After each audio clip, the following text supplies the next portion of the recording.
deployed if economical. The crisis nature of the world energy problem arises first from the urgency to reduce greatly the carbon emissions to the atmosphere and from the economic distortions introduced by the great excess of energy price over the cost of production. This is a sickness of modern society, with markets run amok, in my opinion. It was seen in pure form in the Enron scandal in the United States, in which Enron employees frankly manipulated the cost of electrical energy in the California market with the great leverage afforded by marginal pricing. If energy supply was inelastic because the consumers did not know how much they were paying at the moment and had no easy way of reducing energy demand for less urgent needs at that time, the manipulation consisted of keeping some electrical energy generation capacity offline for repair, for instance, so that a high-cost producer would be called on as supply contracts were awarded in order of increasing price. Even the producer was not limited to its cost of production plus normal profit, but was part of an arbitrary bidding mechanism. And if the bid were very high, then all of the electricity transferred at that time would be sold at the very high price. In fact, under such circumstances, the price is not in any way determined by the availability of the electricity, but by the demand curve. The state of California has now become a leader in allowing the control of demand. The similar marginal pricing situation holds with the globalization of energy supply markets, especially in oil and to some extent in coal and to a growing extent in natural gas, as it can be transported more readily around the world. Solutions are long-term contracts, such as that used to good effect by Southwest Airlines in the United States, which has bought its fuel several years in advance and is thus paying less than half what other airlines are currently paying for fuel. But I'm neither a regulator nor an economist, and I don't have the expertise to prescribe for the energy future. It will take concerted action on the part of the world's energy users to have a system in which energy producers will be properly rewarded for costs and risks. And energy consumers can count on a reliable supply of energy at a fair price. The energy field is not alone in such pricing, and what I'm referring to is the cost of supply in the $25 per barrel range, whereas the price of supply is in the $130 per barrel range.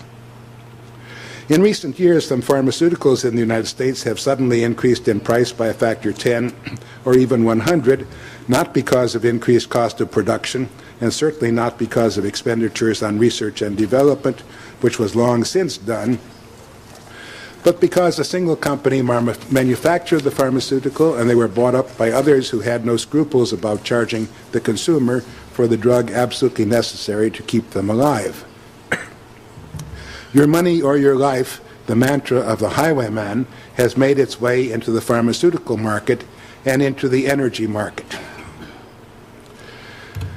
Now I suggest what would be needed if the petroleum-consuming states were to get serious about the problem of the price of crude oil. They would create an organization of petroleum importing states, of which the United States, with its large domestic production, would not be a leader. They would establish a virtual world energy laboratory with elements modeled on the Energy and Resources Group of the University of California, Berkeley, and the Center for Building Science at the Lawrence Berkeley Laboratory, established by Arthur Rosenfeld, that has shown the way to hundreds of billions of dollars in energy savings. A central nuclear energy laboratory might be the exception to the virtual organization that would bring together centers in all participating countries. Alternatives to conventional petroleum should be supported by a long-term contract for their product.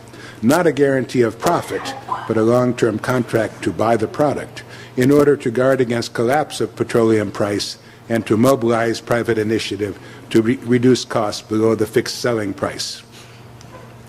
Finally, in recognition of the fact that the enormous jump in crude oil prices of the last 2 years has not brought increased production, but only a moderation of demand, the Organization of Plutonium Importing States should institute a large consumption tax on the order of $60 a barrel, or $1.50 a gallon, about 35 euro cents per liter, on all uses of petroleum, in order to reduce demand without the enormous transfer of wealth to the petroleum producers. The problem will be to maintain discipline among the consuming states, as OPEC has managed to maintain discipline among the producing states. Thank you. Now I'll be glad to answer any questions.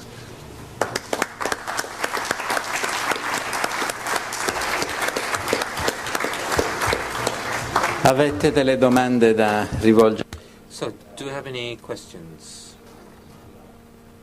for Professor Garwin for this complex but extremely interesting lecture?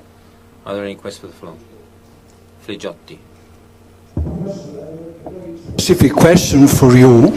Is it technically and economically feasible to dilute, inverted comma, the highly enriched uranium of the atomic arsenal for peaceful uses? Do you want to reply each questions or to collect all the questions? I'd like to answer that one, but Okay. collect some more. Yes, because I'm very cheerful about this. In fact, the United States in 1992 contracted to buy 500 tons of Russian highly enriched uranium, bomb uranium, and to convert it into nuclear power plant fuel. And this is done at a lower price than mining and enriching uranium, and it enriches the Russians, it enriches the people who do this. It's a good thing to do. But there's another 500 or 700 tons available, and people ought to pay some money up front to do some of the blending down in order to get rid of the highly enriched, immediately bomb-usable material and prepare it for further dilution to nuclear power. But you're right, let's collect a few questions. Altre domande? So, are there any other questions? In italiano così le voci. La prima è, My first question, I refer to table 20. In the extrapolation over the next 50 years, from 2000 to 2050, you state that we need strong measures in order to offset the emission of CO2 into the atmosphere. What is the probability, in your opinion, that these drastic measures be taken and decided upon, in your opinion? What's the likelihood of this being decided? And secondly, in your presentation, you said that you would speak of nuclear power stations and not nuclear weapons. What relationship is there between these two issues in relation to the overall theme you're discussing? Obviously, that's a political aspect of the problem. c'è un altro. Got another one here. I was very interested in knowing, with the new technologies, if Italy were to decide to build nuclear power stations now, how much time would be necessary to build this new kinds of nuclear power stations? Giorgio, did you have a question? My question is linked to Professor Savona's question. How can we convince our public opinion, which has built up an opposition to nuclear power, that the new generations of nuclear power stations not only improve the CO2 issue, but are also intrinsically safe, not risky, also in relation to terrorist activities, which may be a further concern with regard to civilian nuclear installations. I think you have a sufficient number of questions. Thank you.